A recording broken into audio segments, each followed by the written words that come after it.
گڵدانی شعر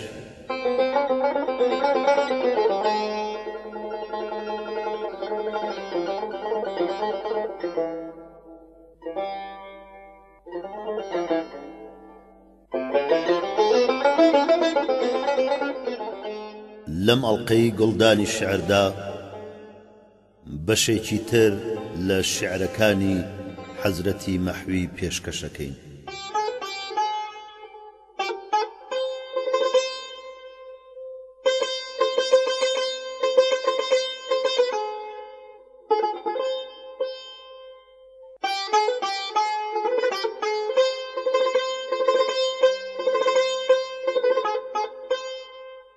وەک بولبول ئەو دڵە بە گوڵی ڕوو کە ڕووەکە، پەروانەیە زیارەتی شەمع ئارەزووەکە. من وەسڵی ئەو بەرابەری جەننە دەگرم و ئەو دۆزەق بە ئاهی سینەی من ڕووبەڕووەکە. ڕیشێکی پان و تووچی بناگوێ درێژ و لول، سۆفی لە دینی لادە بە دیمەن لە جووەکە. گەر عاشقی لە خوێنی جگەر قوم بدە، دەم مەدە مەی خوارە خامکارە هەتا هاو هووەکە. دنیا بە حیلە مەیلی بە ئەبنای ئەگەر ببێ، ئەمدایە ڕێزبارە بە فرزەندەی شووەکە. ئەشکەوتی باە کە دەمی واعیز کە دێتە وەعز، وەقتی سکوتی نەقشی سمێڵی لە قووەکە. داعکسی جیلوە دەرنەکەوێ نەک لە چاچیە، ئەو شۆخە چاچی سینەی مەحوی ڕفووەکە.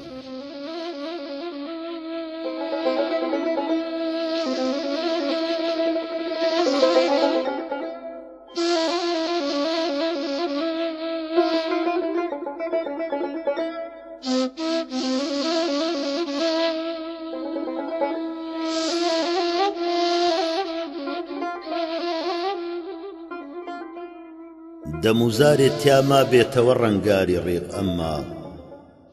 پیاڵێکی عەقیقە پڕ لە بادێکی عەقیق. ئەمما لە پڕە و چاوە هەڵدەبڕێت و جەرگی عالەمێ دەبڕێ، نییە هەر بەرقە غەمزەی دڵشکافی بێبەریق. ئەمما لە فیرقەی خاکسارانی مەحەبەت بفکرێ یەک بە دیمەن یەک نەفەر دامن بە لێوی سەد فەریق. ئەمما بە پێچی خوار و خێج ئیمادەکا پیری طەریقەت، بێ حەقیقەت پیرە زاهید پیرە گوم کرد و طەریق. ئەمما چەراکردن لە باغی حوسنیە مەنزوریە چاوم، کە دەگرێ ڕیشی لە بەحرایە غەریق. ئەمما دەمێ بوو یار و هەمدەم بوو لەگەڵ دڵ سەبر و هۆش ئاخر، لەبەر بێتابی ئەو تەشریفی بردو بێ ڕەفیق. ئەمما بڵاوەی کرد و ڕۆیی کۆمەڵی یاران و ئەهلی دڵ، لە شومی بەختە مەحوی ماوە بێ یار و ڕەفیق. ئەمما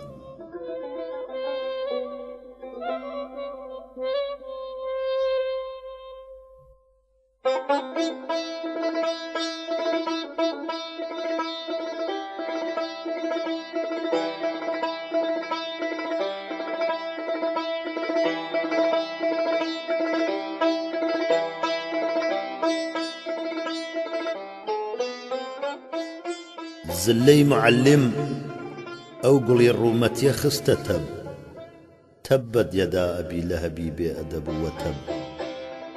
ئازاری دام و هەر کەسە کردی لە گردی خۆی، هێزم کەشی جەهەنەمە حەمالەت الحەطەب. زاهید خودا لە ناوی بەرێ ناوی عاشقان، بۆچی دەبا ئەوەندە خودایە بەبێ ئەدەب. دڵ هەر بە داغی عیشقا گەر ئیمتیازی بێ، وەک نقطەی ئینتیخابە لەسەر شعری منتەخەب. واعز لە من بڵێ بە نەزەر تەعنە بەس بدا، دینی بتانە دینی من ئەو مەزهەبی زەهەب. هەر ڕۆژە مردنێکیە بژێ بە ڕۆحیوە، دەستی کەوێ بە گرتنەوەی دەستی بۆ تەڵەب. بابی وتی بەهامە غەزەب ئەو بڵێسەیە، بەر بۆتە ڕۆحی بابت و بەر عومری بوو لە هەب. هەم دەمکوژێت و دین و دڵیشم دەبات دەڵێ من قەتەلە ئەمیشە قەتیلم لیە السەلەب. مەحوی وت و زبانی جوابم نەبوو، گەڕا لێوی لە لێوم ئەو دەمە ڕۆحم گەیشتە لەب.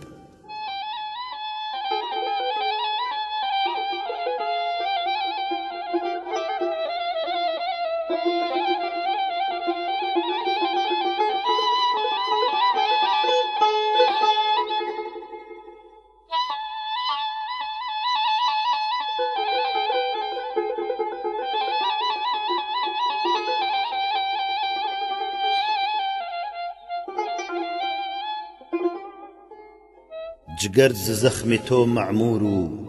دڵ ز غەم شاد است، ئەمەندە بابەتی عەیشی نەداوە بۆ شاد است. لە سینە جۆشی ناڵینە چاوە پڕ ئەسرین، زیومنێ جۆری تۆ ئیقلیمی دەرد ئاباد است. قڕێ بکەم بەسەرا یا بە دادڕینی بەرۆک، حەقی مەحەبەت ئەداکەم بدەی خودایا دەست. غەنیمەتە بە دەم و دەستی بگرە دامەنی دۆست، لە دەستی خۆتی مەدە داویە خوددا تا دەست. وتم نیازمە بەرپێتی خەمسەرم فەرمووی بەناز و عیشوە، شەهید بۆ گەدا کە نادا دەست. لە پێ حرامە زڕەی سیلسیلەی مقەدەسی عیشق، ببی بە شێر و مەگەر هەڵگری لە دنیا دەست. هیلاکی دەستی حەناییتە کوشتە بێدەمی تیغ، ئەمن شکاری پابەستە و ئەتۆ بادەست. بەدەستی خونجەدەمێ دەستیدا کە بەیعەت بۆم، چ ئارەزوومە لە عیسا دەم و لە موسا دەست. بەدەستی دوو دەکەون ئەهلی ئەر لە پێک کەوتن، بەسم نەدیوە لە دنیا هەتاک و بڕوا دەست. بڵێ بە ئەهلی حەسەد مەحویا وەکو حافظ، قبولی خاتر و لوتفی سوخەن خوددا دادەست.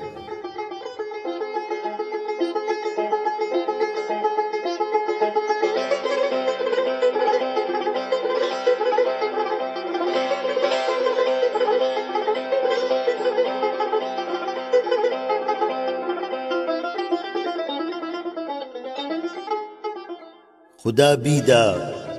لە هێڵێکی دەدا سەیری هەیە ڕێکەوت، وە نەوزمدا نیگارم هاتە خەو ئەم شەو خەوم پێکەوت. بە لەیلاوە وەرە بەرقاپی ئەم لەیلایە ئەی مەجنون، شەهێکە سەد سەری فەرهاد و شیرینی لەبەر پێکەوت. وتم ئاوێکی ڕەحمەت گەیە ڕۆحم ئاگری فرقەت، وتی لەم دۆزەخە زەحمەت کە دەربێ هەر کەسی تێکەوت. لەگەڵ دڵ چووم و بێدڵ دێمەوە ئەم گەوهەرە یا ڕەب لەوێ کەوت و بەجێما، یا لە ڕێدا کەوت و بێجێکەوت. نیگاهی گرتە غەیر و من دڵم لەت بوو تەماشاکەن، خەدەنگی گرتە کێ شەقژنی لەکوێ زەربی بەر کێ کەوت. لەسەر شانی کەسانی دی جەنازەی من وتی چابوو، ئەمیفتادەش لە غەم ڕزگاری بوو بۆ خۆی و سەر پێکەوت. بە جلوەی ئەو وەکو شەونم فڕی هەر عەقڵ و هۆشێ بوو، کە سێبەر مەحوە لەو جێیە هەتاوی لەحزەیەک تێکەوت.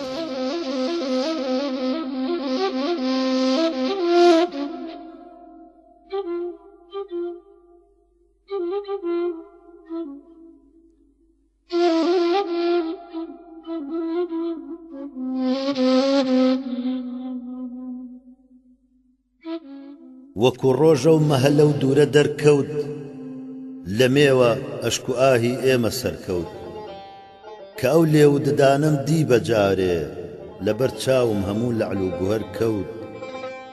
وە نەوزێکم شەوێدا گەیە سەرم و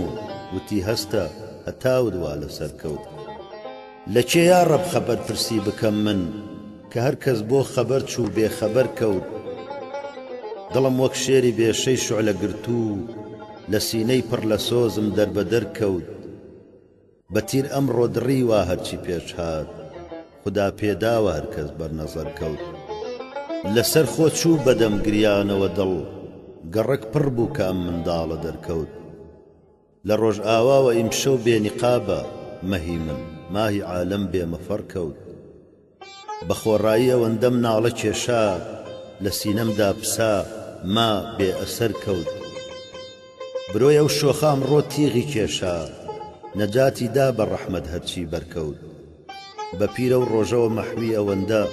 بەسەر چوو بوو وەکو شەونم لەسەر کەوت.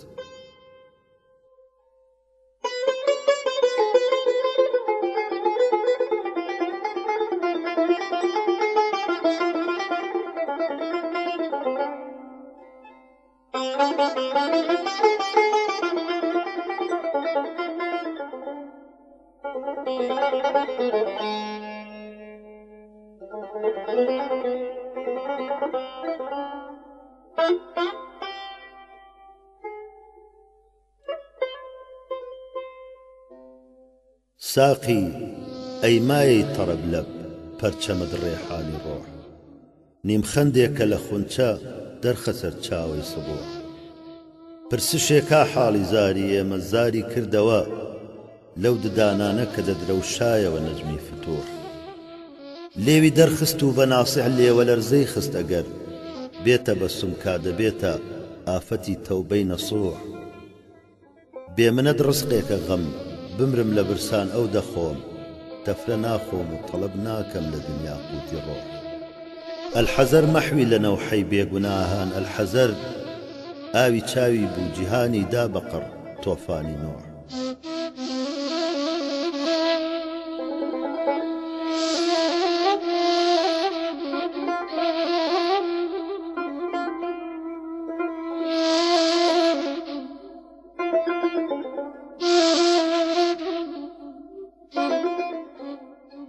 بە سورمە بۆیە دولبەر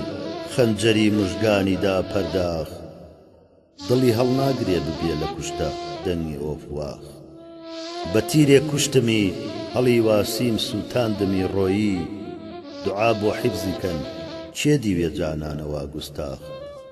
گوڵ و لالەی کەژ و کۆکەن دێنێتەوە فکرم کە خوێنی ناهەقی ئەو مەوجەدا ئێستەش لە کێ و شاخ لەبەر قاپی خەراباتە کە یا ڕەب دایمە ئاوا بێ مەگەر خاچێ بەسەرداکەم بکەم گاهێ دەماغێ چاخ خەرابی عشقی تۆ وا بێ سەر و سامان و دەروێشە سەری بێتاجە کولبەی بێدەرە دیواری بێساچاخ نەگەینە کەعبەی ئامالە هەموو ئەسبابی ئامادە کە دەستە بێعەسا پێخاوسە یەک قەتعڕێ قومڵاخ لە ڕشتی سەیدی فتراکی چ شیرین شەه سوارێکە کە مەحوی هەروەکو دێوانە عنقا کەوتە شاخ و داخ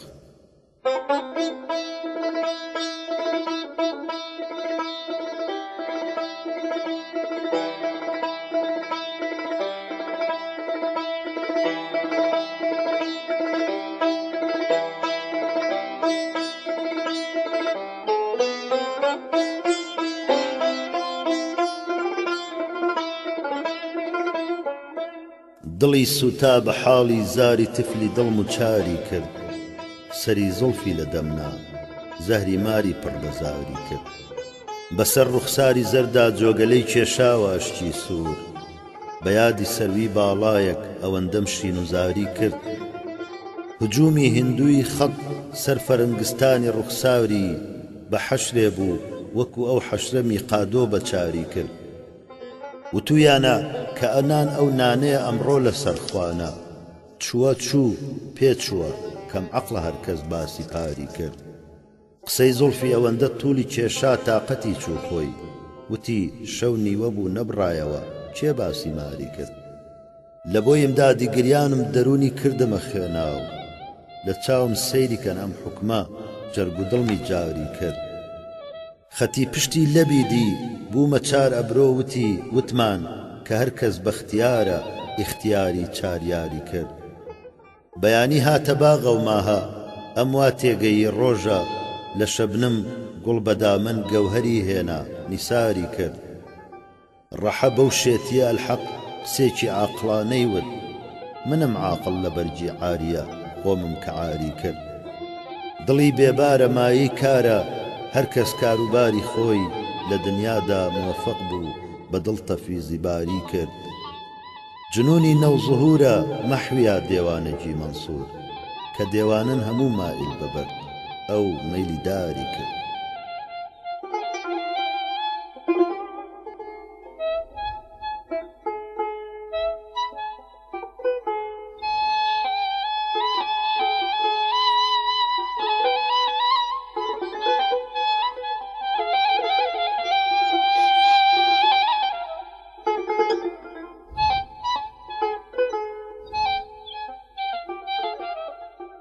لە ئولکەی عیشقەدا بێت چوونە سەردار بە ئاسانی مەزانە بوونە سەردار هەیە گەر عەشقی سەرداری لەسەر تا بکە مەشقێ لەوانەی چوونە سەردار عەسایەک دەستگیری ئێمە نابێ پڕی ئەم دارە بێ گەر سەر بە سەردار لەبەر داری حەدا من بم ئەتۆ مەست دەقازی حەق بڵێ تۆ حەق چ بەردار خۆشی فەرموو چ مەجنون و چ مەنسوور بەشی عاشق درا هەر بەرد و هەردار ئەوی چوو بۆ سوراغی بێ سوراغە خەبەر وایە کە کەس نابێ خەبەردار وتی میوەی بەهەشتە شعری مەحوی خدا نەبڕێ لە باغم داری بەردار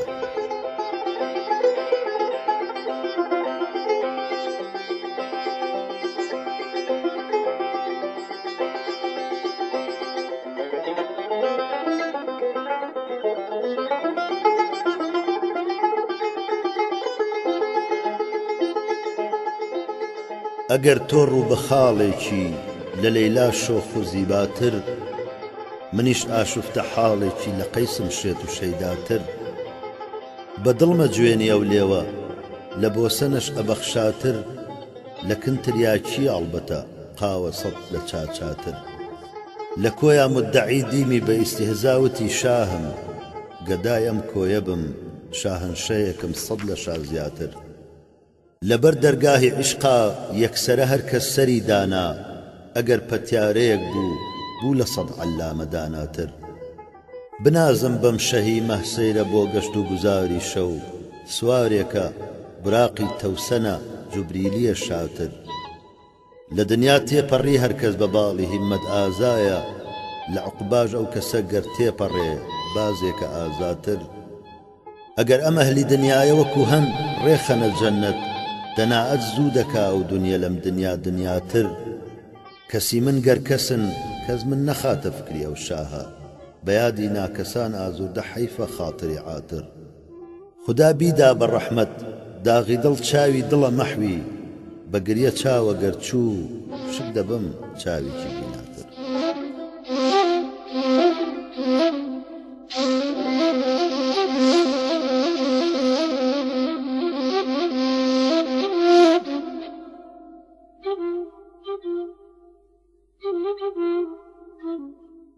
محقق هەر کەسێ مەسلەکی حەق و حەقیە مەنزوور سلوکی چوونە سەردارە طەریقەی پیریە مەنسوور لە ئولکەی عیشقەدا بۆ هەر کەسێ سەرداریە مەنزوور علووی مەرتەبەی سەردارە بۆتە پەیڕەوی مەنسوور دەڵێ دانام و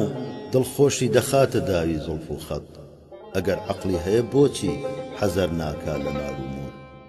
کەماڵات و مەعاریف مەبێ بێ دەخلی هەوێنی عیشق عەجەب پشکوتووە لەم جەزوە نارە پڕ بە عالەم نور بە خوێنم تینووە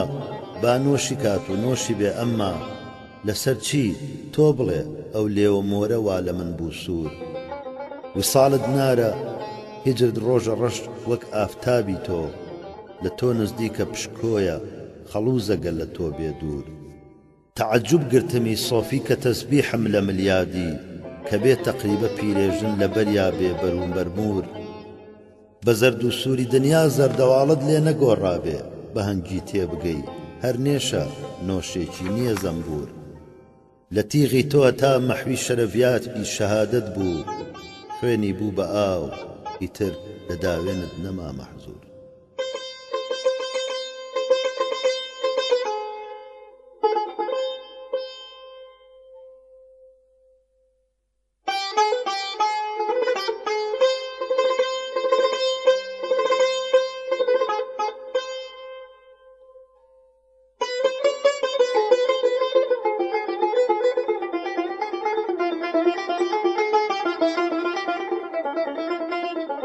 ئەوەندەی ئەهلی دنیان ئەهلی دنیا تاقە ڕۆژێ گەر بە قەرنێ من ئەوەندە ئەهلی خوددا بم دەبمە پێغەمبەر بەکەم مەگرە سروشک و ئاه و ناڵەی بێنەوایانت کە سەیلی بێ ئەمانە تیری دڵدۆزە گولەی وەروەر چ کەس نابێ بە کەسدارم نییە لەو بەردەرە یارم خودایە تۆ بکەی چارم کەسێکم بێکەس و بێدەر چڵ و چۆکەر مەدە دەورم خدا حافظ نصيحت گر لشكوي عشق لومي عقل أمن هم لالم وهم كر زبان جيق لو پندي نلي دبين نپي دبين عبس دين ودچن بمجوش غماز وملامت گر لإعجازي محبت چار فصلم جملة بو جمعة سروشكم سورة رنگم زرد ليو مشكة چاوم تر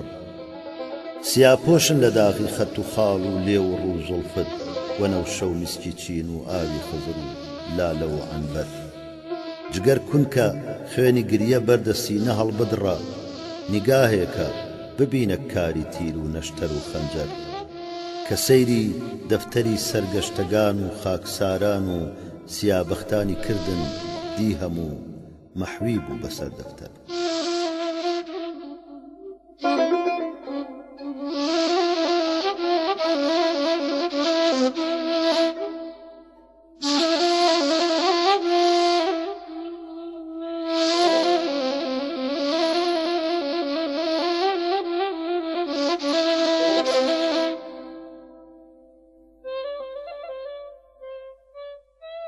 بكز نابي بتي من آشنا قد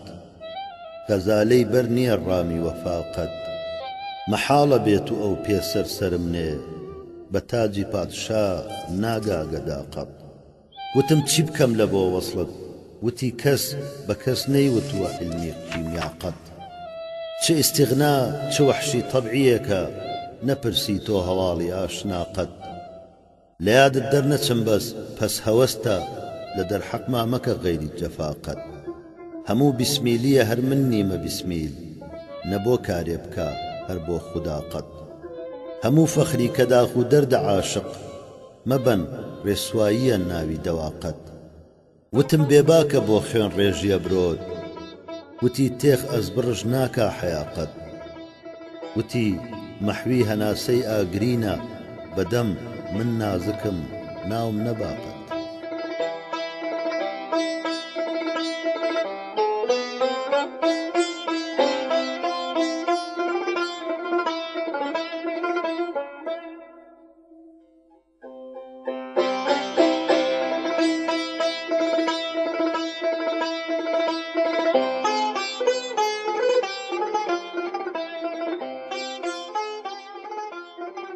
وەک بولبول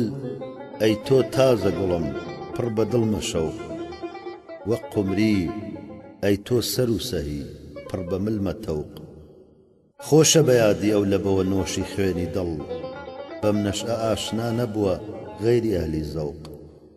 باڵاتە وەک ئەلیف لە حروفاتی کائینات مافۆقی تۆ کوژایەوە ناوی لە تەحت و فەوق ئەو بەرقی جلوە شەوقی کە ئەم شەو بڕی لە ماه سینەی جیهانی بۆ بووە مەجبەر بە ناری شەوق سەیری هەیە عەقیقی لە بیخەت بە دەوریا بۆ سەر یەمەن لە زەنگەوە لەشکر کراوە سەوق شێرێکی پێ لە سیلسیلەدایە ئەسیری عشق مەردی بزانە زینەتی مەردانە تەوق و ڕەوق هاتۆتە سەر ئەمە لە سەرتدا سەر هەڵبڕا مەحوی ئەم ئیشی خێرە لەسەر تۆیە ماوە عەوق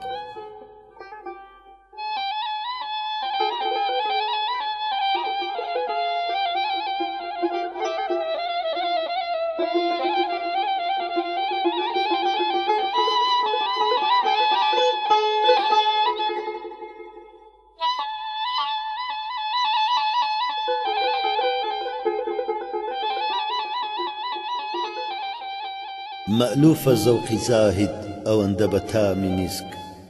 بيغانا ما وشمي لنشأي ختامي مسك رتبي كمالا روجا رشي بوجگر بخوين ناكامتا كرش نبوا خويني خامي مسك خد خالكاني دورو بري ليوي قرتناو أم عن برم نديوا كبو ببدامي مسك برخدمتي غباري الرهي ياري من صباب دێنێ هەموو دەمێ بە دوعا و سەلامی میزم مەیڵێ خەتایە ڕوو لە خەتایە بتم بڵێ سوبحی بتانی چین و خەتا کەوتە شامی میزم گەردی ڕەمی غەزالی چ دەشتێکی پێوەنیشت ئەم تیبە لەو تەمەوج ئەدا هەر بە نامی میزم زوڵفی بە دەوری خاڵەکەیا دێ هەموو دەمێ مەحوی ببینە عنبەری سارا وڵامی میزم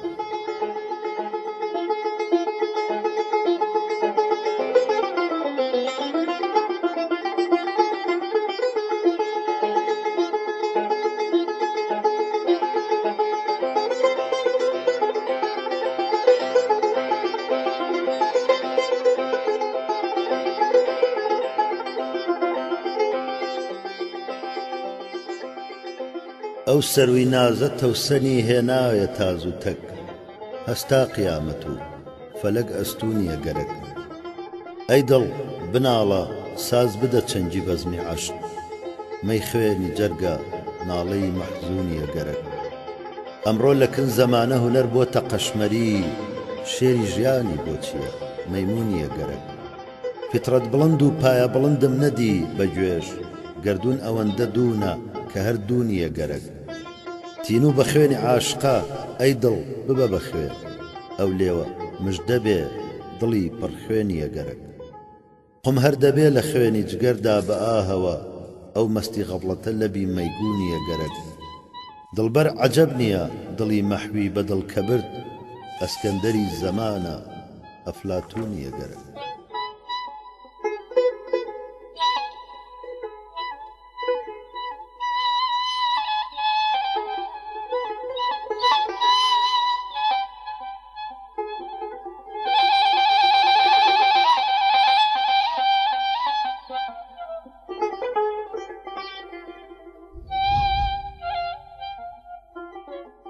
بڕوانە سووتنم وەرە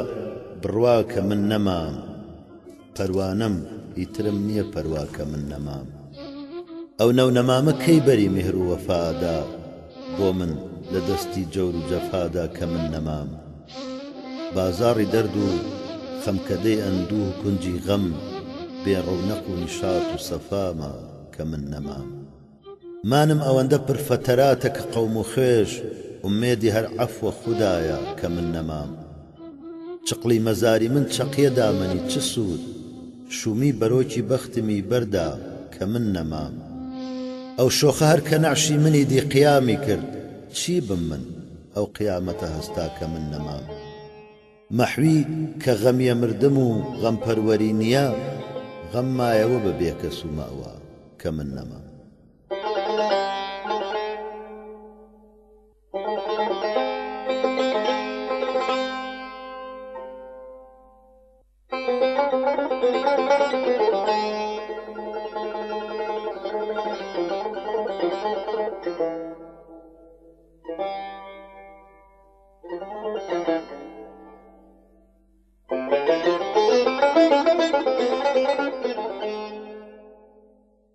بنازم من بە کوفری زولفی تۆ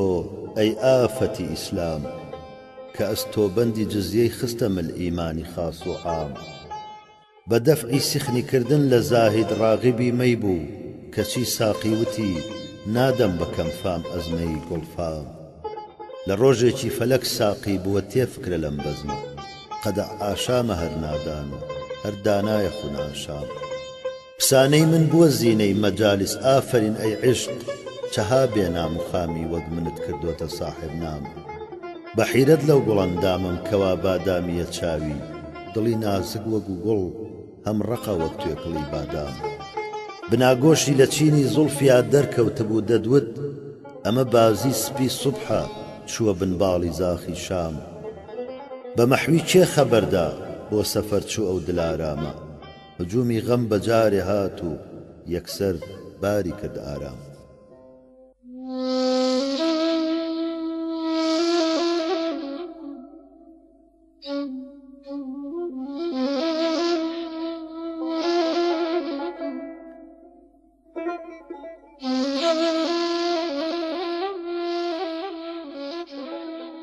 ئەوی دڵدار و دولبەرمە ئەوە ڕوا لە بەرچاوم بە دوویە بۆچی دڵ نەتوێتەوە و نەڕوا لە بەرچاوم خەریکی حفسی حیزب البەحرەیە ئەڵبەت بە فکرێکە خدا حفزی بکە باقڵ قەدەم دێنێتە سەر چاوم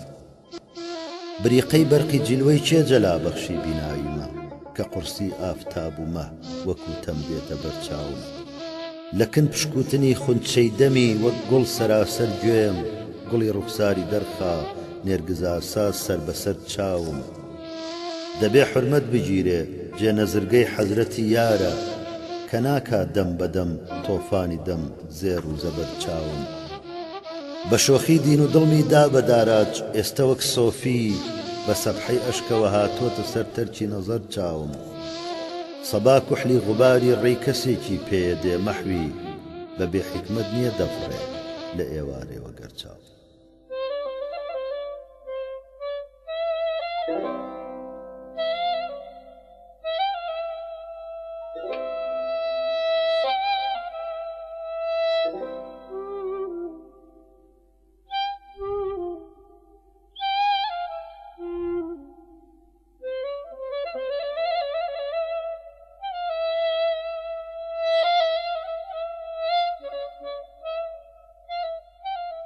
وەکو گوڵ هەموو دەمە دەرەوەم سەر بەسەر زوبان وەک خونچەیە دەرونی دڵی گوڵ لەسەر زوبان یعنی کە زیکری ظاهرم و فکری باتنم هەر وەسفی لێوتە بە هەموو دەم بە هەموو زبان ناوت دەبەم دڵم بە زبانم حەسەد دەبا یادت دەکەم لەگەڵ دڵەکەم دێتە شەڕ زبان دێ باسی دیدە و لەبوو گفتاری تۆ بکەم بادام و شەکەر و نقڵم دێتە بەر زبان هەر حرفی کوشتنە کە دەمی پێ بپشتوێ ئەم تووتیە بە خوێنی پژاوە مەگەر زبان بۆ شکری جەوری ئەو دوو برۆیە لە قەتڵما هەر بنموویەکە میسلی گوڵی شەسپەر زبان هەرم زبانە باعیسە بۆ سەربڕینی شەم مەحوی سرم ڕەحەت بووە بێڵێ ئەگەر زبان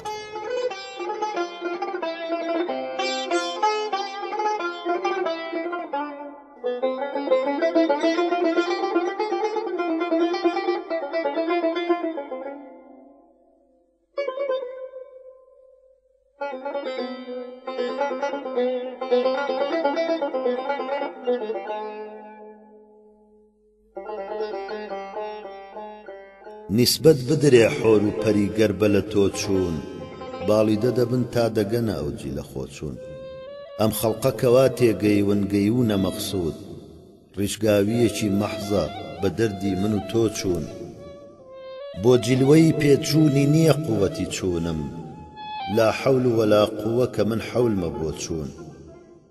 بێچوونە عەدەمپەی بە سۆراغی دەمی نابەی فایز ببە بەم گەوهەرە لەم بەحرە بەڕۆ چوون مشتاقی دەمی تیغت ئەوەندە بە بەهانن بۆ چوونە فەنا هەر بە ئیشارێکی برۆ چوون خەندێکی لە خونجەی دەمی تۆ دیکە لە باغا هەر لەو دەمەوە لێودەمی خونچە لە گۆ چوون بۆ قورسی گەنمگۆنیە ڕۆحی چووە مەحوی وەک زاهید و سۆفی کە لە بۆ خەبلەی جۆ چوون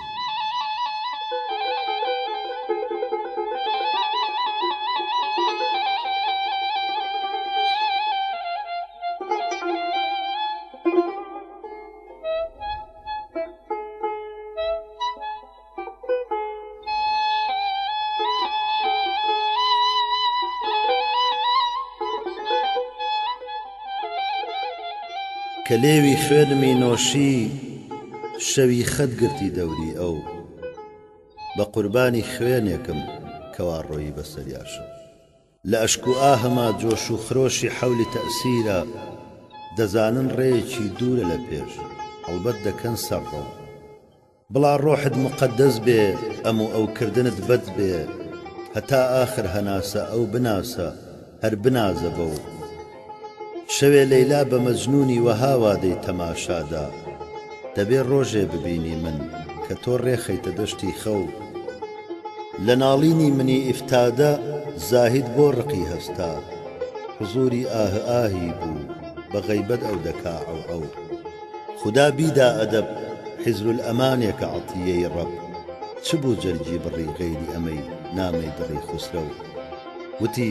من بێم و مەحوی وا بمێنێ ناکرێ نابێ هەتا و سێبەرین ئێمە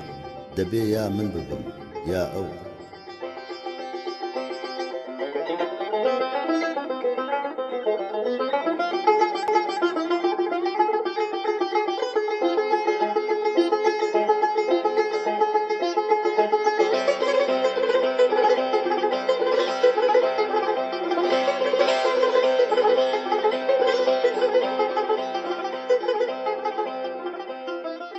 لە دنیادا دڵارامێک و ئارامی دڵێکم بوو بەجارێ ماڵی وێران ئەمیشم چوو ئەویشم چوو خوێنی دڵ لە بەرچاوم نەبێ تاکەی ڕەوان ئاخر ئەوا ڕۆیی لە بەرچاوم ئەوی ڕۆحی ڕەوانم بوو چ حاڵە قڕ بەسەر حەتا بە حاڵم پێکەنینی دێ بەدەست ئەتواری تۆوە قڕ بەسەر خۆم ئەی دڵی بەدخوو دڵ و دڵبەر لە یەک بەدخوترن سامن خدا چی بکەم فلا محبوب يرثيلي ولا قلب الشجي يسلو لە ڕۆژێکی کە ئەو گفتار تووتی کە بگڕفتارە لە من غایب بووە هەر ناڵەمەوە کۆتری حاق و چ ڕۆحی کوشتەیە و باڵایە قمری داری تووبایە فيا طوبى لقوم في سبيل الحب هم ماتوا لدوري أو كر فرسة بازوو بمري أي محوي مبادا بيتەوە بۆ کوشتنی تۆ ڕەنجە کابرای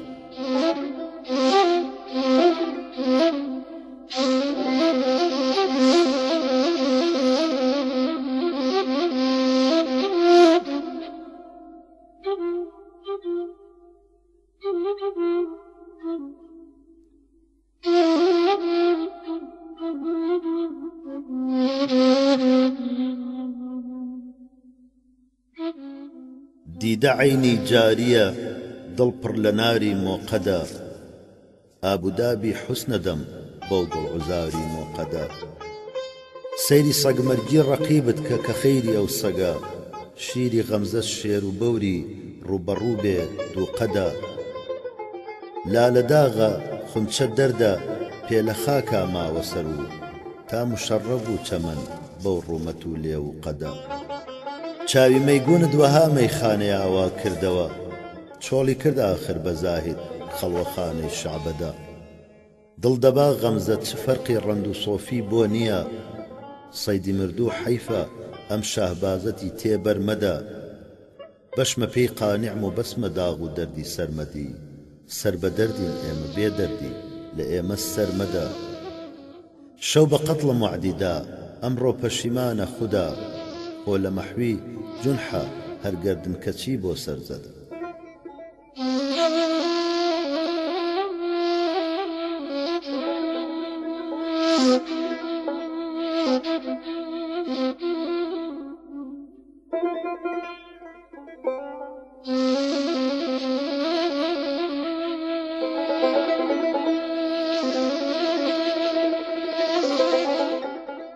تێدەگا هەر کەس بکا فەهمی ڕموزی معنەوی هجر و وەصلە نار و جەنەی ئایەتی لایەستەوی کێوی غەم وادی جەفات تەیکردنە ئەشراتی عەشق باکی هەوراز و نشێوت کەی دەبێ گەڕەهرەوی ناوی هارون ئیسمی قارون ئیبتیدا ئیما دەکەن سەرفرازە سەرکز ئاخر سەرنگونە سەرقەوی ئەی لەسەر تەختی غینا ئەمڕۆ سبەینێ تێدەگەی ئەو گەدایی تۆ کەوا محتاجی شێوی یەک شەوی دەنگی پێی ئەحبابی ڕۆی و پڕ بە عالەم مەوجەدا تۆ بە غەفڵەت مبتەلا